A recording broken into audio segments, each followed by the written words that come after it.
మీ అందరికీ తెలియదు ఏంటంటే నేను రాజు గారిని నేను అంకుల్ అని పిలుస్తాను. ఎందుకంటే నేను 8th 9th క్లాస్ ఉన్నప్పుడు మా నాన్నగారు రాజు గారు కలిసి సినిమాలు చేసేవాళ్ళు. అలా చేసిన ఒక సినిమా తొలి ప్రేమ. సో అప్పుడు సినిమా రిలీజ్ అయిన ఫస్ట్ డే హిట్ తర్వాత మా అందరము ట్రైన్లో వెళ్ళాము తిరుపతి. అప్పుడు అక్కడ మా ఇద్దరు కొంచెం బాండ్ ఏర్పడింది. ఆ తర్వాత వచ్చాక నేను కాలేజ్ బంక్ కొట్టినప్పుడల్లా నేను ఇలాగే దొరికిపోతుండేవాడిని. ఒక ఇన్సిడెంట్ ఇంకా నాకు బాగా గుర్తుంది. సంజయ్ థియేటర్ బయట రోడ్లో మీరు ఇటు సైడ్ వస్తున్నారు కారులో, నేను ఇటు సైడ్ ఒక బైక్లో వెళ్తున్నాను. సినిమాలో ఒక హీరో హీరోయిన్ చూసినట్టు లుక్స్, అంత బిజీ రోడ్లో ట్రాఫిక్లో మీరు నన్ను చూడడం, నేను మిమ్మల్ని చూడడము చూసి నేను భయపడిపోయి మీకు కాల్ చేసి అంకుల్ ఇంట్లో చెప్పకుండా చెప్పడము, థ్యాంక్ యూ మీ ఇంట్లో చెప్పలేదు, మీరు చెప్పుంటే అప్పుడు నాకు పగిలిపోయి ఉండేది. సో అది మా ఇద్దరి మధ్య ఉండే బంధం. సో ఆ తర్వాత కలిసి నేను హీరో అయ్యాను, తను ప్రొడ్యూసర్ అయ్యాడు.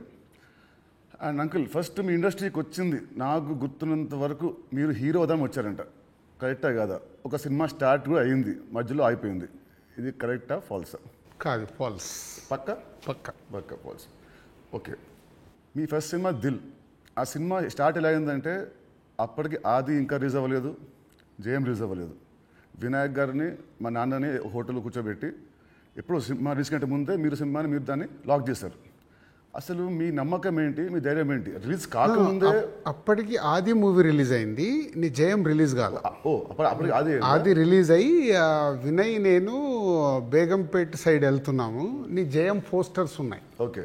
సో జయం పోస్టర్ చూసి అన్నాక ఎవరి కుర్రాడు భలే ఉన్నాడంటే మా సుధాకర్ రెడ్డి కొడుకు జయం సినిమాతో లాంచ్ అవుతుండే, భలే ఉన్నాడన్నా, నీ సినిమా అయినతో చేద్దామా అన్నాడు. Why not? ఇమ్మీడియట్లీ నేను డాడీకి ఫోన్ చేసి ఆ మీటింగ్, నీ జయం రిలీజ్ కాకంటే ముందే మీటింగ్ చేసాము. సో దిల్తో మీ పేరు దిల్ రాజుగా అయింది. సో మీ ఫీలింగ్ ఏంటి? వినాయక్ గారు మేము మీకు ఇచ్చాం మా పేరు, లేదంటే మీ డబ్బులు పెట్టి మీరు మా హిట్ ఇచ్చారు కాబట్టి సొంత పేరు మీరు పెట్టుకున్నారా? అంటే జనాలు ఇచ్చారు అది. పోతే నీకు గుర్తుందో లేదో, ఆ దిల్ టైటిల్ మన దగ్గర లేకుంటే దిల్ పెడదామని నితిన్ అడిగినప్పుడు బూరుపల్లి శివరామకృష్ణ గారి దగ్గర ఆ టైటిల్ ఉంది. నేను వెళ్ళి అడిగి ఆ టైటిల్ తీసుకొచ్చాను, మాకు ఈ సినిమా బాగుంటుందండి అని. So thanks to Burupalli Sivaramakrishna గారు, ఆ టైటిల్ ఇవ్వడం వల్ల అది దిల్ రాజు అనేది బ్రాండ్ అయిపోయింది, ట్యాగ్ అయిపోయింది. సో ఇప్పుడు మీరు ఎస్విసితో పాటు లార్వేన్ ఏ company, Dil Raju productions, Dil Raju dreams, ఇలా మీ బయోపిక్కి తగ్గట్టు కంటెంట్ని బాగా గట్టిగా చేస్తున్నారు. So next Dil Raju directs అని చూడొచ్చా? లేదు. ఎందుకు? ప్రస్తుతానికి లేదు. సినిమా మీకు కెమెరా తెలుసు, మీకు నాలెడ్జ్ ఉంది, ఎడిటింగ్ తెలుసు, అన్నీ తెలుసు, మీకు ఎందుకు తీయట్లేదు? సో నాకు డైరెక్షన్ చెయ్యాలని ఎప్పుడు ఆలోచన రాలేదు.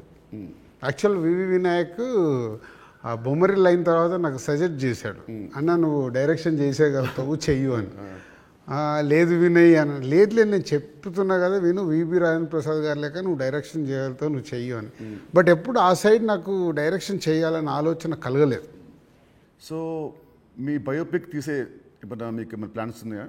ఎప్పుడన్నా ఆఫ్టర్ 5 years 10 years? నా బయోపిక్ నేను తీయలేను కదా, ఎవరైనా తీస్తారేమో.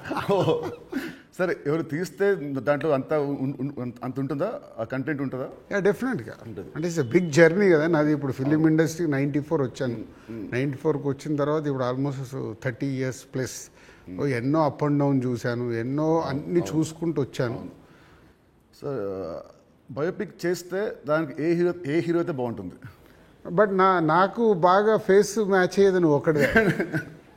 చాలా మంది అంటారు నితిన్ మీ బ్రదర్ అని. సో రాజు గారి బయోపిక్ లో హీరోగా నేనే, ఇది ఫిక్స్ అయిపోయింది. ఇప్పుడు ఇవాళే ఈయన ప్రొడక్షన్ డైరెక్షన్ చూద్దాము, నేను హీరోని. సో ఇందాక మీరు చెప్పారు కదా అప్స్ అండ్ డౌన్స్ అన్నారు కాబట్టి ఆ క్వశ్చన్ అడుగుతాను.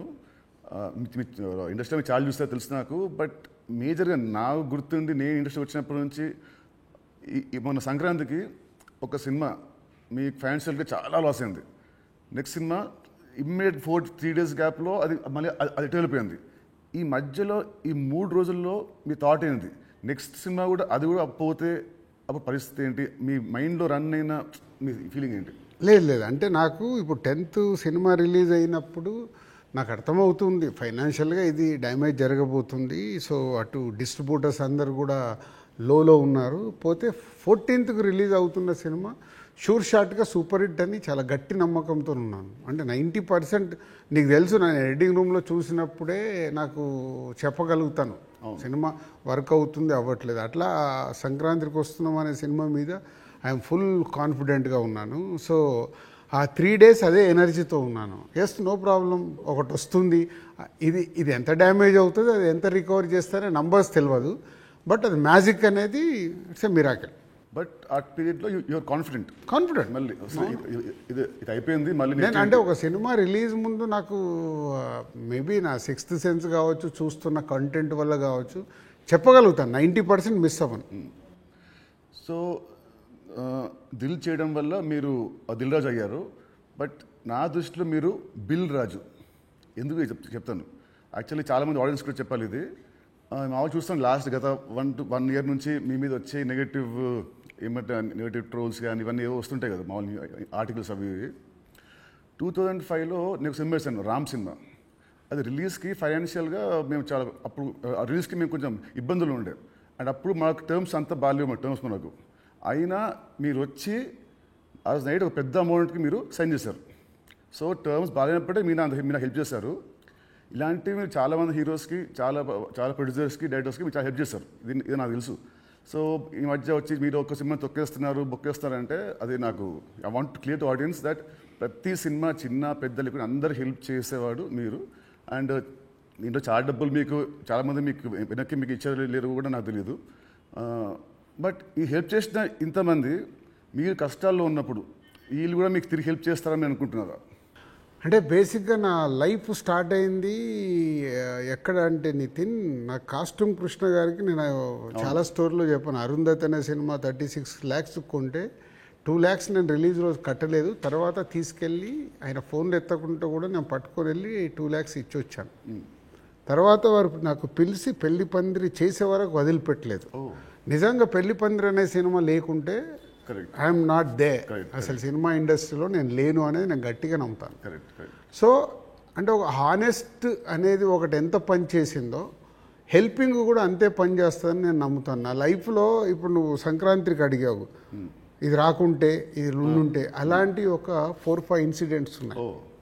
అంటే నేను క్లోజ్ అయిపోయే ఇన్సిడెంట్స్. ఇప్పుడు అసలు సంక్రాంతికి వస్తున్నాము రాకున్నా మాకేం కాదు, ఎందుకంటే ఆల్రెడీ ఎస్టాబ్లిష్ అయిపోయి ఉన్నాం. ఫైనాన్షియల్ డ్యామేజ్ వరకు 2 ప్రాపర్టీలు అమ్మేసి ముందుకు వెళ్ళిపోతాం, అది పెద్ద విషయం కాదు. కానీ నేను నార్మల్గా ఉన్నప్పుడు కూడా ఇలాంటి ఇన్సిడెంట్స్లోకి వెళ్ళి నేను దాటుకుంటూ వచ్చాను. అంటే అది ఎప్పుడు అదే నేను నమ్మేది, వెన్ వీఆర్ హెల్ప్కు మనం ముందుంటామో మన కష్టం వచ్చినప్పుడు భగవంతుడే తిరిగి ఇస్తాడని. అది నా లైఫ్లో 3-4 ఇన్సిడెంట్ నాకు సినిమా ఫీల్డ్లో జరిగాయి. దిల్ మీద చేసినప్పుడు ఆ రోజుల్లో ఇట్ వాజ్ ఆ రోజు సినిమాకి ఖర్చు మీరు బాగా పెట్టారు. ఆ రోజు బాగా పెట్టారు. అండ్ అప్పటికి మన వినాయక్ గారికి ముందు సినిమా కూడా అంత ఆడలేదు, బట్ స్టిల్ మీరు ఖర్చు బాగా పెట్టారు. ఆ సినిమా హిట్ అయింది, దాంతో మీ లైఫ్ మారిపోయింది. ఇప్పుడు తమ్ముడు సినిమాకు ఒక రిఫరెన్స్ లేకుండా కూడా మీరు సినిమాని ఇంత ఖర్చు పెట్టారు. దీని మీద నమ్మకం, కథ మీద నమ్మకమా, డైరెక్టర్ మీద నమ్మకమా, ఆర్ ఈ తమ్ముడు సినిమా మీకేం తెస్తుంది? పేరు తెస్తుందా, డబ్బు తెస్తుందా?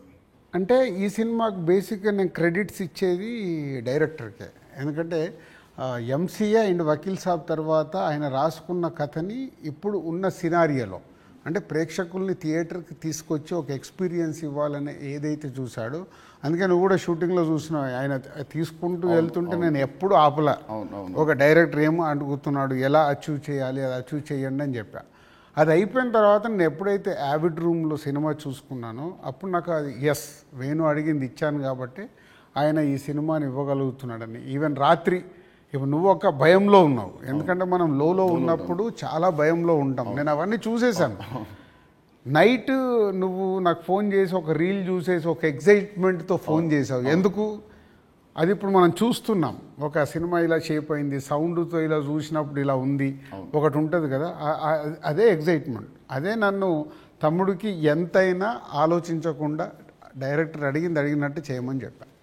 అండ్ దిల్ అప్పుడు కానీ లేదా మన లాస్ట్ సినిమా శ్రీనివాస్ కళ్యాణ్ కానీ మీరు షూటింగ్కి మీరు ఆల్మోస్ట్ ఎవ్రీడే వచ్చేవారు. ఈ సినిమాకి మీరు ఉట్టి 2 సార్లు వచ్చారు, అది కూడా గంట సేపు. ఎందుకు? డైరెక్టర్ మీద నమ్మకమా, లేదా మీరు బిజీగా ఉండి మీరు మా సినిమాని మీరు పట్టించుకోలేదా? అంటే 2 things.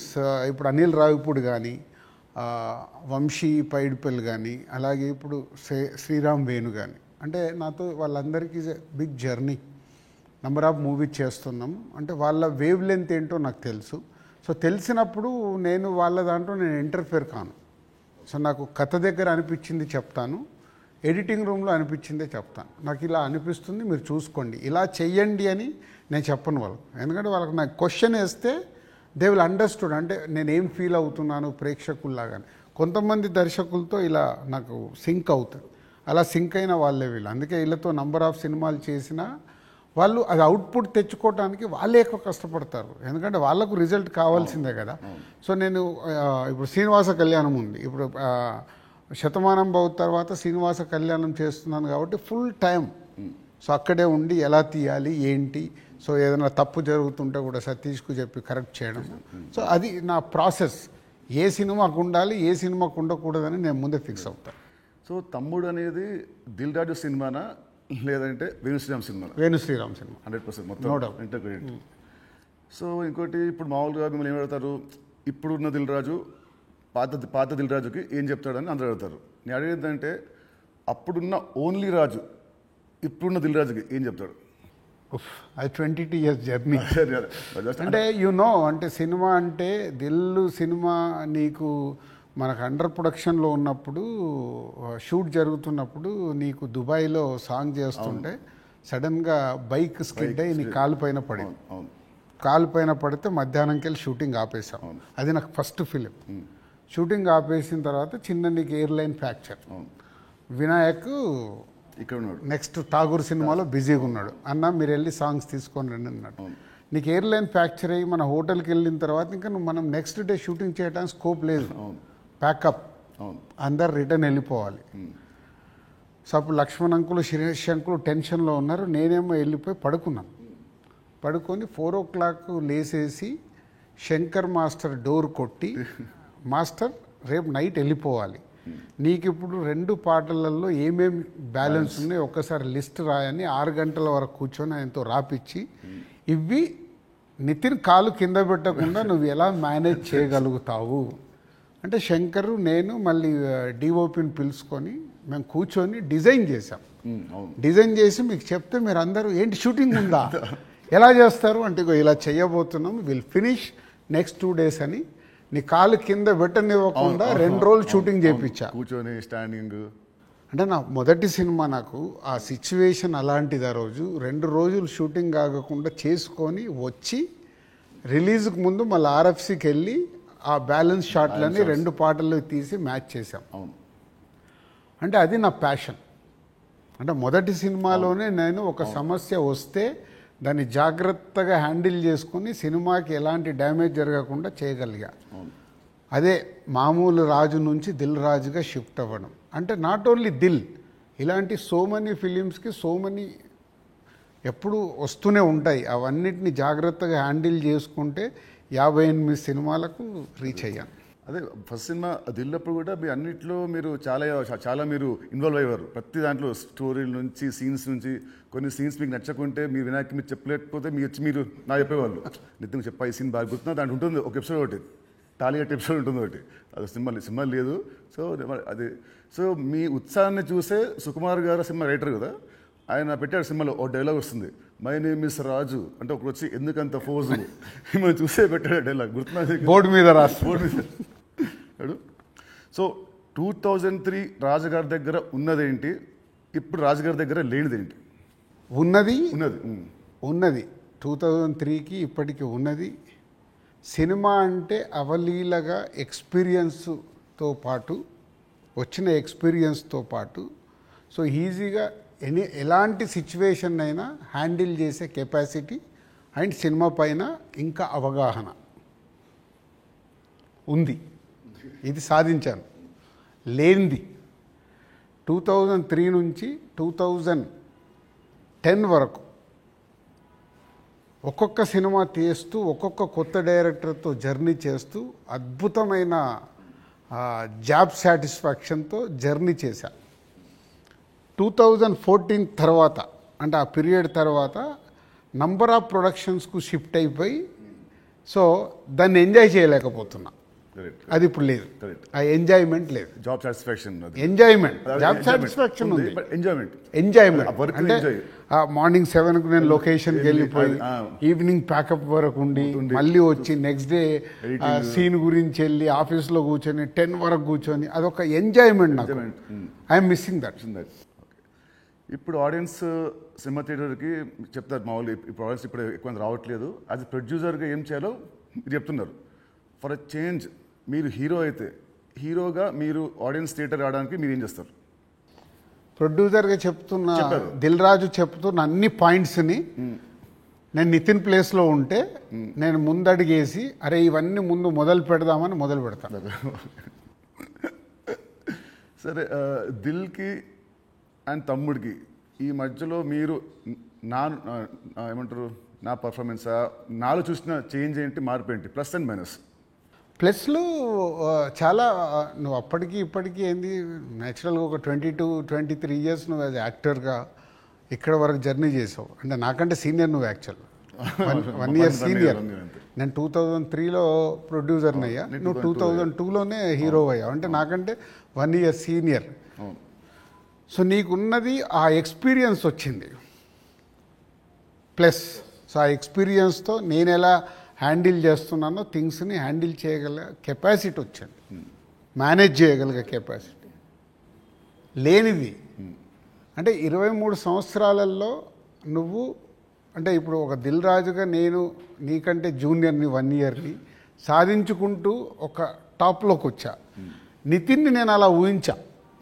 నేను దిల్ సినిమా చేస్తున్నప్పుడు, ఆర్యా సినిమా చేస్తున్నప్పుడు బన్నీని, దిల్ సినిమా చేస్తున్నప్పుడు నిన్ను, అంటే వీళ్ళు నాకు ఫ్యూచర్ స్టార్స్ అని ఊహించా. కానీ నువ్వు ఆ మార్క్ అచీవ్ చేయలేకపోయావు, నువ్వు కోల్పోయింది అదే అనేది నా ఫీలింగ్. ఇప్పుడు తమ్ముడితో నాకు మళ్ళీ వస్తుందనుకుంటారా ఆ పూర్వ వైభవం? తమ్ముడితో సక్సెస్ఫుల్ హీరోగా వస్తావు, కానీ ఇది సరిపోదు. ఎల్లమ్మతో కొట్టాలి. సో దిల్కి సీక్వెల్ చేసే ప్లాన్ ఏమైనా ఉందా? ఎందుకంటే అదొక మంచి బ్రాండ్ వాల్యూ. మళ్ళీ వినాయక్ గారితో నాతోని దిల్ పార్ట్ 2 అంటే అప్పుడు ఫాదర్ క్యారెక్టర్ నువ్వు వేయాలి, కొడుకు క్యారెక్టర్ నువ్వు వేయాలి. ఉంది కదా, ఇలాగ సినిమాలో ఉంది కదా, ఇచ్చాం కదా మనం లీడ్. కరెక్ట్, సినిమాలో మనకు లీడ్ ఉంది, లీడ్ ఉంటుంది. అది వేసుకొని లాస్ట్ సీన్ అదే ఉంటుంది, ప్రకాష్ రాజ్ గారిది ఫోటో మీదకి వెళ్ళి రివీల్ చేస్తే అలా చేయాలి. అప్పుడు 1 word ఆన్సర్స్ కావాలి. 1 word or 2 words మీ ఇష్టం. 1-2 words ఆన్సర్స్. మీకు చెప్తాను కొన్ని పేరు వినగానే మీకు వచ్చే ఫస్ట్ మీ థాట్స్. పవన్ కళ్యాణ్ గారు is my star. Mahesh Babu గారు. మహేష్ గారు మా ఇద్దరికి ఒక తెలువని అండర్లింక్ ఉంటుంది. ప్రభాస్ గారు ఈజ్ మై డార్లింగ్. ఎన్టీఆర్ గారు మై నాన్న. నాన్న అని పిలుస్తాను నేను. ఓ అదేంటి ఆ లింక్ ఏంటి? అది అప్పుడు తారక్తో డిస్ట్రిబ్యూటర్గా ఉన్నప్పుడు క్లోజ్నెస్ ఉండి బృందావనం చేస్తున్నప్పుడు అప్పటికి కొడాలి నానిగారు వీళ్ళందరూ తారక్తో ఉండేవాళ్ళు. వాళ్ళందరూ నాన్న నాన్న అని పిలిస్తే నాకు అది ముద్దుగా అనిపించేది. అంటే నాకు ఈ అవకాశం ఉంది కదా అని అప్పటి నుంచి నేను కంటిన్యూ. తారక్ నన్ను అన్న అంటాడు, నేను నాన్న అంటాడు. బాగుంది. Charan garu his megastar son. So ఒక సినిమా అంటే ప్యాషన్గా మెగాస్టార్ సన్ అయినా ఎదుగుతూ వచ్చిన is a star hero. Allu Arjun garu. Bunny is my brother. Next Sirish Reddy garu. Sirish అందరికీ తెలిసింది మై బ్రదర్. పోతే మా ఇద్దరికి సినిమా దాంట్లో ఎప్పుడు ఒక కాన్ఫ్లిక్ట్లో ఉంటాం. అవునా? ఓకే. అంటే ఆలోచన విధానంలో కాన్ఫ్లిక్ట్గా మాట్లాడుతుంటాం, బట్ కన్క్లూడ్ చేస్తాం, రిజల్ట్ ఉంటుంది మాకు. About Venu Sriram. Venu is my boy. Thammudu సినిమాని 3 ముక్కల్లో చెప్పాలంటే Thammudu, what is Thammudu for you? Nithin నాకు తమ్ముడు, వేణు నా తమ్ముడు. తమ్ముడు సినిమా మీకు పేరు తెస్తుందా, మీకు డబ్బు తెస్తుందా? ఫస్ట్ పేరు తెస్తుంది, తర్వాత నేను పెట్టిన డబ్బు తెస్తుంది, ఇంకా అద్భుతాలు జరిగితే లాభాలు తెస్తుంది. సో July 4th సినిమా వస్తుంది తమ్ముడు. సో ఆడియన్స్కి మీరేం చెప్తారు? ఎస్, అన్ని ఇంటర్వ్యూలలో చెప్తున్నట్టే. సో ఈ సినిమా, ప్రతి సినిమా అందరికీ ఇంపార్టెంటే. ఈ సినిమా వేణు శ్రీరామ్ సో ఎంసీఏ వకీల్ సాబ్ తర్వాత బెస్ట్ సినిమా ఆడియన్స్కి ఒక ఎక్స్పీరియన్స్ సినిమా ఇవ్వాలని చాలా కష్టపడి అవుట్పుట్ ఒక రేపు ఎక్స్పీరియన్స్ ఇవ్వబోతున్నాడు అవుట్పుట్తో. సో అది నో డౌట్. సో దిల్ రాజుగా నాకు సంక్రాంతికి వస్తున్నాం ఒక బ్లాక్ బస్టర్ అయితే, దాని తర్వాత మా బ్యానర్ నుంచి వస్తున్న వెంకటేశ్వర క్రియేషన్ నుంచి వస్తున్న ఒక మంచి సినిమాతో దిల్ రాజు మీ ముందుకు తీసుకొస్తున్నాడు ఈ సినిమాని. ఇది నాకు సక్సెస్తో పాటు ఒక ఎనర్జీని ఇస్తుంది. బట్ నితిన్కి ఇది సక్సెస్ చాలా అవసరం. సో ప్రాపర్గా సినిమాని మీకు నచ్చే విధంగా రెడీ చేసి మీకు తీసుకొస్తున్నాం. జూలై 4th మీరు థియేటర్కి రండి, ఫ్యామిలీస్తో వచ్చి మీరు ఎంజాయ్ చేస్తారు సినిమా, అది నా ప్రామిస్. ఎంజాయ్ చేసిన సినిమాని బయటికి వెళ్ళిన తర్వాత మీరే చెప్తారు ఒక వావ్ అంటే నితిన్కి ఒక కొత్త సినిమా, కొత్త అప్రోచ్. ట్రైలర్ కంటే ముందు తమ్ముడు వేరు, ట్రైలర్ వచ్చిన తర్వాత నితిన్తో ఇలా తీశారు ఆ సినిమా అన్నారు, అది ఫస్ట్ పాయింట్. అలాగే తమ్ముడు అని టైటిల్ పెట్టుకొని ఏ సర్టిఫికేట్ తీసుకున్న దిల్ రాజు. సో ఇది సెకండ్ పాయింట్. అంటే థియేటర్ ఎక్స్పీరియన్స్ కోసం కాంప్రమైజ్ అవ్వకుండా ఏ సర్టిఫికేట్ కూడా తీసుకున్నాము. యూఏ సెన్సార్ వాళ్ళు కొంచెం లెంత్ తగ్గించుకొని యూఏ తీసుకోండి అన్న కానీ ఏ సర్టిఫికేట్ తీసుకోవడానికి థియేటర్లో ఎక్స్పీరియన్స్ మిస్ అవ్వకూడదు.